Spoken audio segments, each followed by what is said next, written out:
Lalu, kok bisa sih seorang bekas budak yang masuk Islamnya telat, lahir dan hidup jauh dari benua Eropa ini menjadi kunci penaklukan atas wilayah Spanyol? Hingga terkumpullah sebuah pasukan besar yang berjumlah 100.000. Akhirnya mereka lalu melarikan diri dan meninggalkan medan pertempuran. Akibatnya, barisan pertahanan yang sudah rapi disusun oleh Rodrik tadi. Apa yang terlintas di kepala kamu ketika mendengar kata Spanyol? Sepak bola kah? Serial Netflix Manejes kah? Pantai yang eksotis kah? Banyak hal yang dicap sebagai identitas diri dari negara yang terletak di bagian barat daya Eropa ini yang menarik perhatian kita. Termasuk mainin olahraga di mana ada abang-abangan yang pasrah dadanya ditabrak benteng liar cuma gara-gara perkara selendang merah. Namun tahukah kamu di balik glamornya Spanyol di era modern ini, jauh beratus-ratus tahun yang lalu, negara ini pernah menjadi salah satu negara Islam terbesar di dunia. Ya, benar. Kamu nggak salah dengar kok. Di dunia. Tentu terdengar aneh mengingat di tahun 2023 ini demografi Islam tercatat hanya menyentuh 4% dari 47 juta penduduk di negara Spanyol. Jadi kok bisa sih dulunya Spanyol menjadi salah satu negara Islam terbesar di dunia? Satu nama. Beliau adalah Tariq bin Ziyad. Jadi Tariq bin Ziyad ini adalah seorang komandan militer dari dinasti Umayyah yang memimpin penaklukan Muslim atas wilayah Spanyol, Portugal, Andorra, Gibraltar, yang saat ini masih menyatu dan bernama Andalusia. Sejarawan mengungkap Tariq bin Ziyad ini adalah keturunan dari keturunan bangsa Berber, etnis asli dari Afrika Timur Lembah Nil. Menurut Alwi Alatas, Tariq berasal dari keluarga Muslim dan sejak kecil telah dididik secara Islam oleh ayahnya pada masa kekuasaan Uqbah bin Nafi di Ifriqiyah. Pendapat lain juga mengatakan bahwa Tariq bin Ziyad adalah bekas budak Musa bin Nusair, gubernur wilayah Afrika di dinasti Umayyah pada waktu itu. Musa membebaskan setelah melihat potensi Tariq, kemudian menempatkan di pasukannya. Ternyata firasat dari Musa bin Nusair tidaklah salah. Budak yang dibebaskannya itu terlihat menonjol di pasukannya. Bahkan Tariq bin Ziyad ini mendapat hidayah dari Allah Subhanahu wa Ta'ala untuk masuk Islam di sela-sela kemerdekaannya.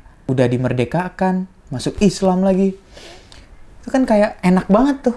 Lalu, kok bisa sih seorang bekas budak yang masuk Islamnya telat, lahir dan hidup jauh dari benua Eropa ini menjadi kunci penaklukan atas wilayah Spanyol? Semua berawal di sekitar tahun 700 sebelum Masehi. Sebenarnya Islam udah melakukan penaklukan ke Spanyol di era sebelumnya, lewat tokoh bernama Tarif bin Malik yang dikirim oleh gubernur Musa bin Nusair beberapa tahun silam. Hanya saja pasukannya tidak terlalu besar dan hasilnya tidak terlalu nyata ataupun tidak terlalu kelihatan gitu. Namun cukup mencuri perhatian dari gubernur Musa karena Tarif menyebutkan negeri ini dengan sebutan Jazirah Al-Khadra, yang artinya pulau yang hijau. Hanya satu yang menjadi red flag dari laporan Tarif melaporkan bahwa negeri itu dikuasai oleh sebuah kerajaan yang terkenal zolim dan tidak ragu menindas yang lemah. Kerajaan Visigoth namanya. Weh, keren banget apa ya, Visigoth gitu kan. Mendengar kabar ini, Gubernur Musa tidak tinggal diam. Langsung aja ia merencanakan ekspedisi besar-besaran menuju Andalusia. Dan di sela-sela waktu, beliau memikirkan seseorang untuk mengatur dan memimpin ekspedisi ini. Dan hanya satu nama yang terlintas di kepalanya. Seseorang itulah tokoh utama di cerita ini juga. Namanya Tariq bin Ziyad tadi. Budak yang ia bebaskan hanya berdasarkan naluri aja sebenarnya. Ternyata begitu menonjol dan mendapatkan reputasi yang baik di pasukannya. Tercenganglah sebuah mimpi yang kerap disebut sebagai misi pembebasan Spanyol. Karena selalu ingin memperluas jangkauan kekuasaan Musa bin Nusair, beliau juga bersumpah untuk mengakhiri kezaliman dan membebaskan rakyat dari ketidakadilan kerajaan Visigoth yang kala itu dipimpin oleh Raja Rodrik. Tuh, Raja Rodrik tuh. Tariq bin Ziyad membawa 12.000 pasukannya. Pasukannya itu terdiri dari sebagian besar suku Barbar yang didukung oleh Gubernur Musa bin Nusair dan sebagian lagi itu orang Arab yang dikirim Khalifah Al-Walid. Pasukan ini juga didukung oleh teman-teman baik dari Gubernur Musa yang merupakan penguasa Ceuta beserta pengikutnya. Ceuta adalah sebuah eksklave di Spanyol. Julian ikut mendukung pasukan Tariq karena mempunyai dendam pribadi terhadap Raja Visigoth. Anak dari Julian bernama Florinda pernah disakiti dan dihamili oleh Raja Rodrik. Wow, kayak sinetron-sinetron di TV kita ya. Mereka menggunakan beberapa kapal milik Julian yang tidak terlalu besar agar tidak terlalu mencolok. Berangkat pada malam hari dan harus repot bolak-balik antar jemput pasukan dan kuda-kudanya tuh. Memang nggak praktis, tapi jika menggunakan ratusan hingga ribuan kapal sekaligus itu terkesan mencolok dan rentan ancaman dari militer kerajaan Visigoth. Sesaat sebelum berlabuh, Tariq bin Ziyad memutuskan untuk tidur sebentar. Dan di dalamnya ia bermimpi bertemu dengan Nabi Muhammad SAW. Dan di dikelilingi oleh orang-orang Muhajirin dan Ansor yang pedangnya tuh terhunus. Lalu Nabi Muhammad SAW itu bersabda kepada Tariq, "Janganlah gentar wahai Tariq. Sempurnakanlah apa yang ditakdirkan bagimu untuk melakukannya." Kemudian Tariq terbangun dan merasa yakin kemenangan ada di pihaknya nih. Ia memberitahu mimpi ini kepada prajurit-prajurit muslim yang lainnya yang ada di kapal bersamanya dan semakin meningkatkan semangat prajurit-prajurit itu. Allahu Akbar, Allahu Akbar, Allahu Akbar. Sebuah pegunungan tempat pertama kali Tariq dan pasukannya mendarat dan menyiapkan pasukannya dikenal sebagai nama Gibraltar, atau biasa kita sebut dengan Jabal Tariq. Sekarang menjadi sebuah negara di Eropa. Kalian searching aja tuh Gibraltar. Selesai semua urusan di Gibraltar, berangkatlah ia dan pasukannya menuju misi pertama. Misi pertama mereka adalah menaklukkan kota Cartagena. Cartagena ini merupakan sebuah kota di Spanyol yang tidak jauh dari Gibraltar. Tanpa gentar ia menginjakkan kakinya di daerah yang asing tersebut. Bahkan ia melakukan sesuatu yang digadang-gadangkan sebagai hal yang paling berani yang pernah dilakukan seorang panglima perang dalam sejarah penaklukan suatu kota. Apa yang dilakukannya? Beliau memerintahkan pasukannya untuk membakar semua kapal yang mengangkat mereka untuk menyeberang tadi. Dengan lantang ia berteriak, "Bakar semua kapal kita! Tidak ada jalan untuk melarikan diri selain bertempur habis-habisan melawan musuh sampai kita meraih kemenangan atau mati sebagai syuhada." Prajurit yang awalnya bingung dengan perintah panglima, mereka justru malah semakin menjadi-jadi dan bersemangat. Dibakarlah semua kapal-kapal milik mereka tadi. Kalau kita langsung takut. Andalusia saat itu yang dikuasai kerajaan Visigoth, kerajaan yang terkenal sangat bengis dan sangat anti dengan pengaruh luar, itu adalah penghadang utama mereka dalam misi pembebasan kota Spanyol ini. Tariq memilih kota Cartagena sebagai misi pertamanya mengingat kota ini hanyalah kota kecil dan jauh dari ibu kota sehingga pengamanannya kurang ketat dan lebih mudah untuk ditaklukkan gitu. Kabar pembebasan kota Cartagena ini bahkan tidak terdengar oleh si Raja Rodrik tadi. Jadi rajanya nggak tahu itu di Cartagena ketepak-ketepuk. Tapi Raja Rodriknya kayak, "Ayo nonton Netflix, ayo, nggak peduli aku juga nggak tahu," gitu-gitu. Dan benar saja, Cartagena menjadi kota pertama yang dibebaskan oleh pasukan Tariq bin Ziyad. Mereka berhasil menduduki kota tersebut tanpa perlawanan yang berarti, tanpa perlawanan yang serius gitu. Tanpa jeda yang lama, beliau langsung merencanakan misi keduanya. Tentu Tariq mengincar kota yang lebih besar. Apa itu? Algeciras. Aku nggak tahu sekarang Spanyol ada nggak nama kota Algeciras gitu kan. Tapi nanti kita searching aja. Algeciras adalah satu kota besar yang dipimpin oleh salah satu gubernur dari Raja Rodrik itu, yaitu Theodomir namanya. Theodomir adalah salah satu orang yang dipercaya Raja Rodrik untuk menjadi gubernur kota Algeciras ini karena keperawanan. Karena kepiawaiannya dalam menata kota dalam hal siasat berperang. Jadi dia ditaruh sama Rodrik, "Nih kamu di Algeciras, udah paling keren kamu, pokoknya kamu tata kotanya itu dengan semenarik mungkin, kalau ada pasukan masuk, gaskeun.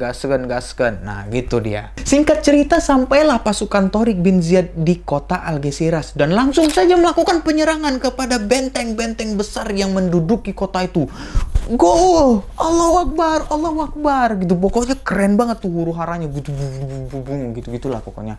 Kayak kebetulan aku nggak di sana, jadi aku cuma bisa mengimajinasikannya. Oke?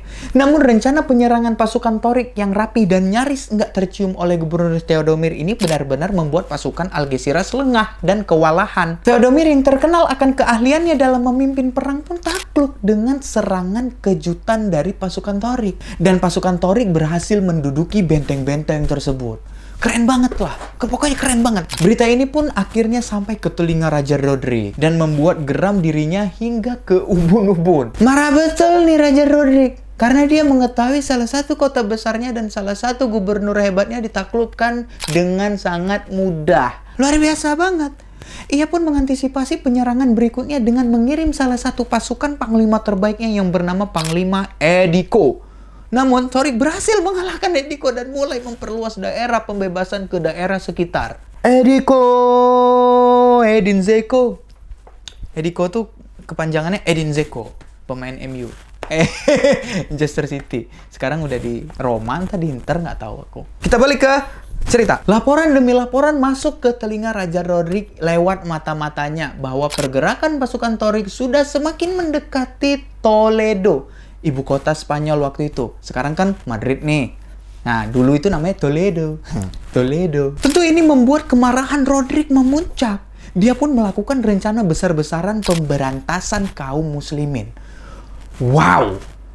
Gokil nggak tuh? Raja Rodrik menghimpun seluruh kekuatannya. Ia mengumpulkan orang-orang terkemuka, para pemimpin, dan uskup di hadapan para pasukan dan pendukungnya. Hingga terkumpullah sebuah pasukan besar yang berjumlah 100.000. 100.000 itu prajurit berkuda. Kurang gila apa lagi coba? Ia memimpin mereka berangkat menghadapi pasukan kaum muslimin. Sementara pasukan Tariq bin Ziyad hanya 12.000 pasukan. Yang mayoritasnya pun hanyalah sebagai pejalan kaki. Dan sejumlah lainnya ataupun sejumlah kecilnya itu pasukan berkuda lah. Tapi ini gitu. Ini Tariq, ini Rodrik nih. Ini Tariq, ini Rodrik. Gitu. Lewat mata-matanya, Tariq mengetahui perbedaan jumlah yang sangat signifikan antara pasukan dan musuh. Yang kayak tadi tuh, gitu kan. Lalu dengan tenang ia menyusun siasat agar mereka bisa menang meski perbedaan pasukan yang terpaut 90.000 prajurit. Hal pertama yang dilakukan oleh Tariq adalah mencari lokasi yang tepat untuk melakukan pertempuran. Itu yang pertama. Hingga ia menemukan sebuah lokasi yang dikenal dengan nama Lembah Barbate. Tuh, Lembah Barbate namanya. Pemilihan Tariq bin Ziyad terhadap lokasi ini didasarkan pada pandangan strategis dan militer penting. Karena di sisi belakang dan kanannya itu berdiri gunung yang cukup tinggi, yang sangat tinggi yang akan menjadi pelindung belakang dan kanannya pasukan Islam. Sehingga tidak ada seorang pun yang akan mampu berputar di sekitarnya. Sementara di sisi kirinya juga terdapat sebuah danau. Sehingga ini menjadi sisi yang sangat benar-benar aman sebenarnya. Lalu di jalan masuk bagian belakang lembah ini, ia memasang kelompok pasukan yang kuat yang dipimpin oleh Tariq bin Malik. Udah parah, udah keren banget pokoknya lah. Hari yang ditakdirkan pun tiba. Dari kejauhan datanglah Raja Rodrik dengan pakaian kebesarannya. Menggunakan mahkota emas dan pakaian yang dipintal dengan emas juga. Dan duduk di singgasana yang terbuat dari emas juga. Yang ditarik oleh 2 ekor bigal namanya. Bigal. Itu keturunan antara kuda betina dan keledai jantan. Terlihat dari 100.000 pasukan yang bersamanya menyelipkan tali temali di punggung kudanya. Raja Rodrik juga mengatakan bahwasannya tali temali itu dia bawa untuk mengikat seluruh pasukan muslimin ketika mereka memenangkan perang ini. Ya udah pede banget pokoknya. Kita 100.000, mereka 12.000, pasti kalah. Nah itu pasti kayak gitu tuh. Begitulah dengan penuh keangkuhan dan kesombongan, ia mengira dapat memastikan bahwa peperangan itu akan berpihak padanya. Bahwa peperangan ini akan jatuh ke tangannya. Ia memandang 12.000 prajurit Tariq cuma sekedar remah-remah biskuit karena mereka berhadapan dengan 100.000 prajurit kerajaan yang terkenal kejam dan tanpa ampun ini. Aduh gantel banget, kenapa sih ini?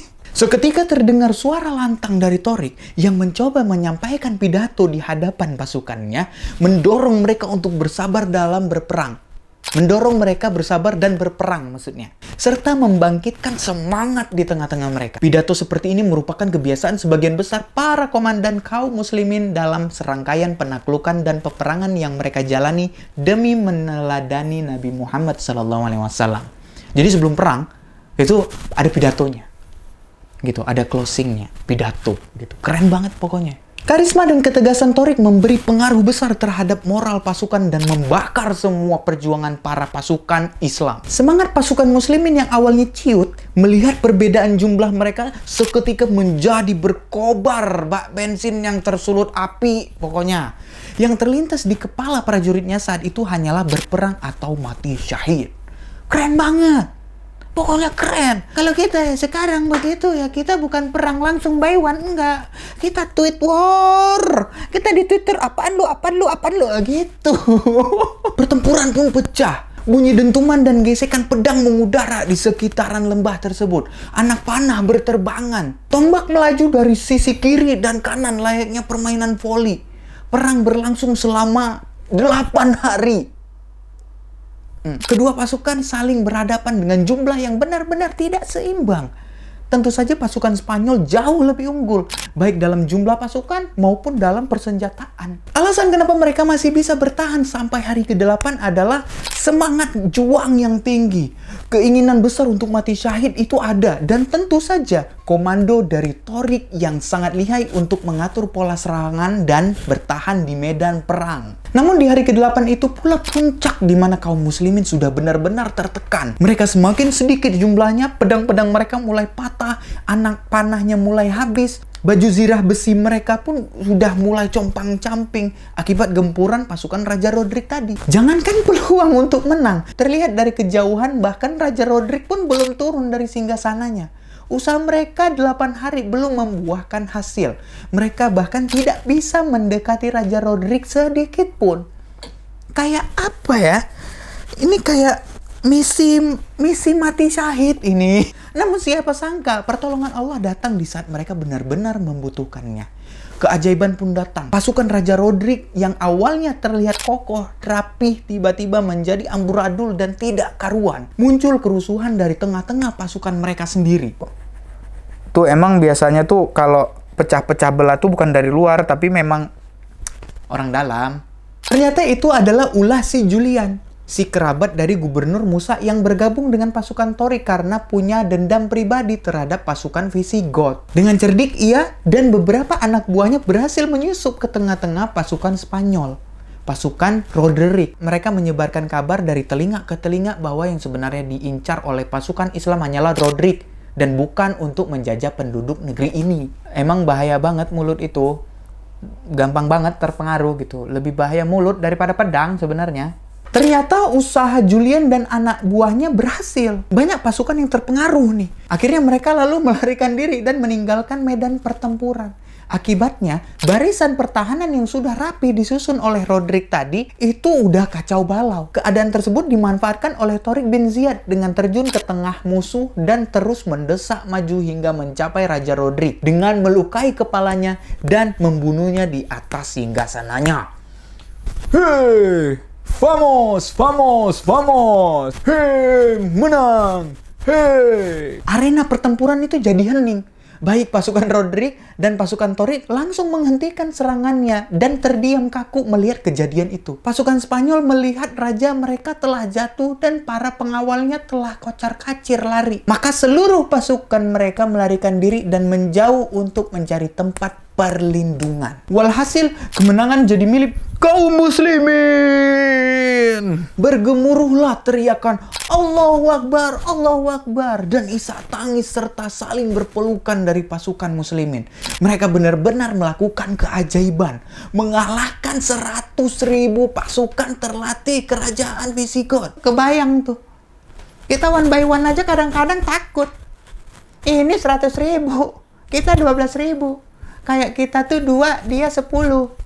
Mendingan kita minta maaf. Kemenangan ini sangatlah penting karena terbunuhnya Raja Roderick. Maka seluruh markas dan pertahanan dapat dengan mudah dikuasai oleh pasukan Islam waktu itu. Kemenangan yang luar biasa tersebut benar-benar mematahkan semangat juang pasukan Spanyol dan memudahkan pasukan muslimin berjalan melintasi kota-kota Spanyol. Jadi udah bisa holiday gitu kan. Keren lah pokoknya, udah yeay, kita bisa ngerebut Spanyol. Yeay. Misi pembebasan kota Spanyol dari kerajaan Visigoth sudah menyentuh 70%. Sisanya hanyalah beberapa kota yang masih diduduki sisa-sisa pasukan Visigoth yang udah rentan dan kebingungan harus melakukan apa gitu kan. Karena raja mereka kan udah gitu kan. Jadi udah ditaklukkan. Ya udah, Torik tak menunggu jeda lama untuk menyapu sisa-sisa pasukan tersebut sebelum kerajaan Visigoth mendapat bantuan dan menata kembali pasukannya. Torik langsung bergegas menuju kota Ekija dan menargetkan beberapa kota lagi yang masih tersisa pasukan Visigoth-nya. Dan lagi-lagi benar, pasukan Torik menang telak di pertempuran Ekija, Elvira, Grenada, Malaga, dan beberapa kota-kota besar lainnya. Hingga akhirnya pasukan muslimin berhasil membebaskan kota Toledo. Ibu kota Spanyol saat itu kan masih Toledo. yang dipimpin oleh kerajaan Visigoth yang sekarang jadi Madrid sudah dikuasai. Namun meskipun sudah menguasai ibu kota, Torik mempertahankan penduduk yang tersisa, mempertahankan sejumlah gereja untuk penduduk setempat, memberikan kebebasan kepada para pendeta untuk melaksanakan syiar-syiar agama mereka, membolehkan kaum Nasrani menjalankan syiar-syiar tradisi mereka, serta memilih mantan uskup, adbas untuk mengatur dan menata semua itu. Torik juga menempatkan sejumlah pasukan penjaga di kota Toledo. Luar biasa. Luar biasa ini. Sungguh sebuah anomali negeri ini justru lebih tertata rapi dan adil di bawah kekuasaan seorang panglima muslimin daripada kerajaan Nasrani itu sendiri. Di era ini pula lah perkembangan Islam menjadi sangat pesat di negara itu. Di Spanyol tadi. Toledo, Toledo, Toledo, Toledo, Toledo, Toledo. Dakwah-dakwah di jalanan yang menyentuh kaum Nasrani pada saat itu atau sekedar kekaguman akan kepemimpinan mereka terhadap Torik dan tokoh-tokoh Islam yang datang ke negara tersebut menjadi tolak ukur mereka untuk mempelajari Islam lebih dalam. Keren banget, nama aku Torik Pangestu. Berkat perjuangan dan kegigihan Torik bin Ziyad dalam berperang membebaskan Spanyol dan menaklukkan kerajaan Visigoth, ia mendapat beberapa julukan yang terhormat ataupun yang tersemat kepada dirinya. Salah satunya adalah Tari al Tuerto. Tari al Tuerto, gitu kan? Yang berarti Torik si mata satu dalam bahasa Spanyol. Oke, begitulah kisah dari Torik bin Ziyad yang menaklukkan kota Spanyol. Semoga kamu bisa mengambil hikmahnya, semoga kamu bisa mengambil pelajarannya. Kalau kamu mau nge-request cerita-cerita, bisa langsung di kolom komentar. Jangan lupa di like, jangan lupa di komen, dan bantu kami untuk mensubscribe YouTube ini, ya. YouTube aku, ya. Oke, yaudah mungkin segitu aja. Kita akan jumpa di video-video berikutnya. Perang apa lagi ya yang akan kita ceritakan nanti ya? Oke, segitu aja. Assalamualaikum warahmatullahi wabarakatuh. Bye-bye.